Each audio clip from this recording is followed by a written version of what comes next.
back.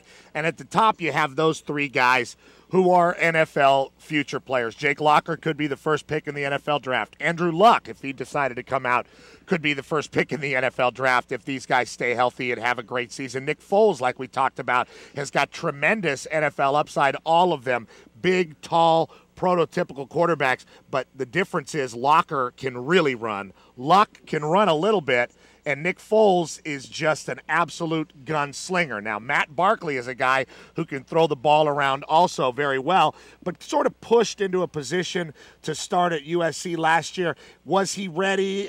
You can argue that he wasn't, and USC ended up fifth in the Pac-10 after that giant string of Pac-10 championships. But I expect Barkley under Lane Kiffin and a new defense to be a little bit different of a player this season. I think he is going to improve. Kevin Prince is going to be a lot of fun to watch because UCLA has changed their offense. They're now running a pistol. Now, will that be Norm Chow running his offense out of a pistol formation? That remains to be seen, and that's one of the big questions about UCLA this year is what are they going to look like offensively? Defensively, even though they lost a lot of guys, UCLA is still a very solid football team defensively, but can Kevin Prince eliminate turnovers? Can they protect him? And can he run around and not get injured? He was set back horribly last year by breaking his jaw against Tennessee, and that really did set not only Kevin Prince back, but the UCLA football team. Here's a guy who is a real talent. He can throw and he can run, and he's probably just as talented as all the other names on that list, and Kevin Riley, a very experienced guy,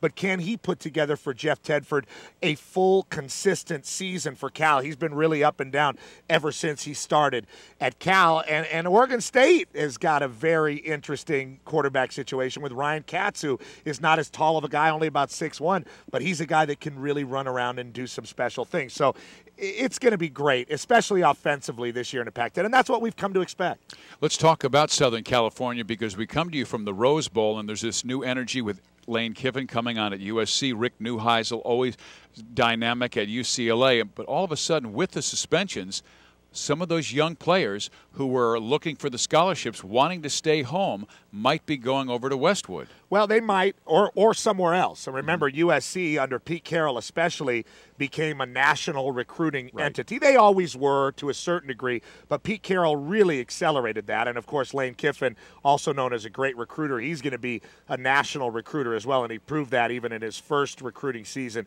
for USC.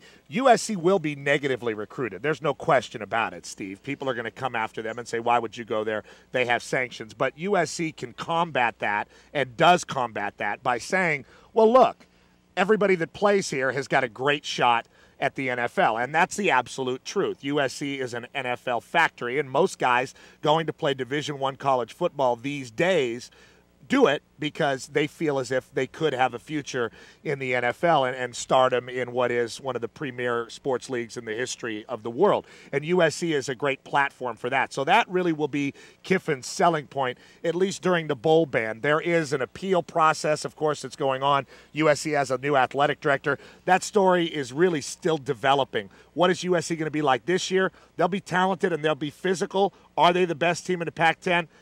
Not quite, I don't think, because we'll have to see what they're like under Lane Kiffin. Petras, we've talked about the Pac-10 always being aggressive. I mean, now with the new commissioner, Larry Scott, on board, he has changed things. He's gone out and gotten Colorado and Utah. But on the football field, the Pac-10 has always been extremely aggressive, particularly in scheduling their non-conference games. And again, a brutal schedule. How about UCLA? It's brutal, but I look at it and it makes me proud. UCLA also has to go to Kansas State, and that's not an easy place to play. As you know, Fizz, Manhattan, Kansas, one of the toughest stadiums I've ever seen a football team have to play in. USC lost there in 2002. Oregon State's got to go to Boise State. They've had bad luck there. They've had bad luck against Boise State recently. Boise State has gone to Reser Stadium and out there on the Smurf turf taking care of Oregon State. They've got to make a statement in that football game. If they win that football game and beat Peterson's team, Oregon State's going to get a lot of attention early, but Mike Riley's teams have perennially started out very slow, especially when they have a new quarterback. USC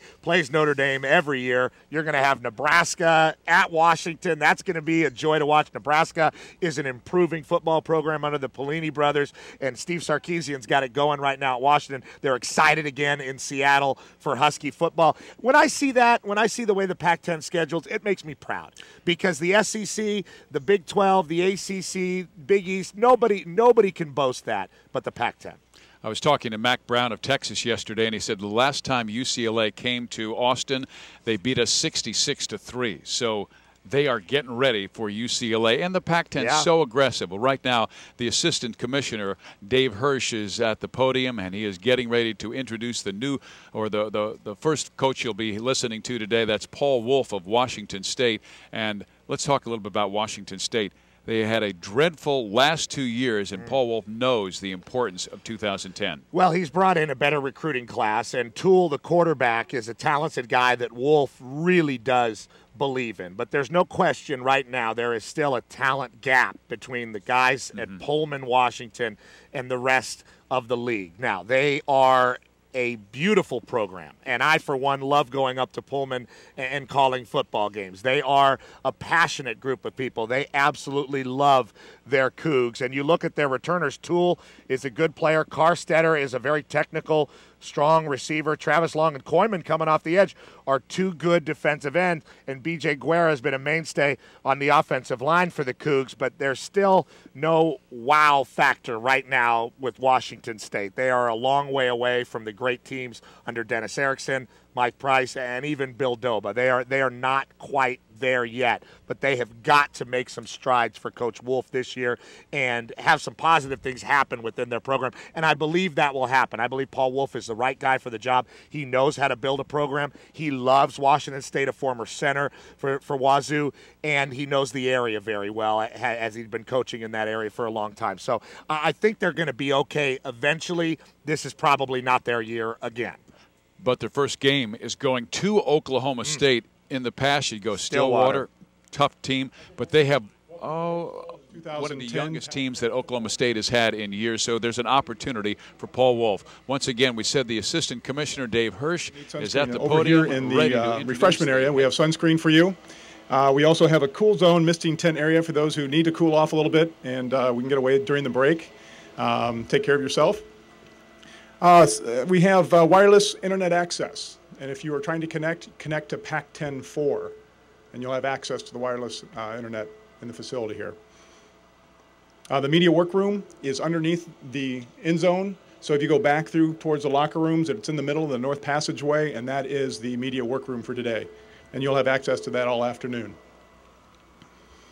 And we do have a couple of mic holders out here, so when we do have questions for the coaches and the student athletes, please raise your hand, and they will get you the handheld microphones.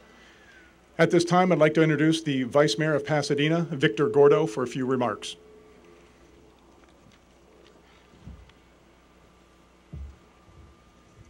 Thank you very much. My name is Victor Gordo. I'm Vice Mayor of the City of Pasadena and President of the Rose Bowl Operating Company. And on behalf of the city and on behalf of the RBOC, I'd like to welcome all of the Pac-10 coaches, athletic directors, and the members of the media. Thank you to especially to Commissioner Larry Scott for having this important event here. My understanding is that previously this event has been held at a hotel near LAX. We like to believe that this is a much better venue, and certainly we hope that all of you think so as well. The City of Pasadena is proud, and the RBOC is proud of its association with the Pac-10. That association started in 1922. Since the Rose Bowl was built in 1922, the Pac-10 has been our partner. The first game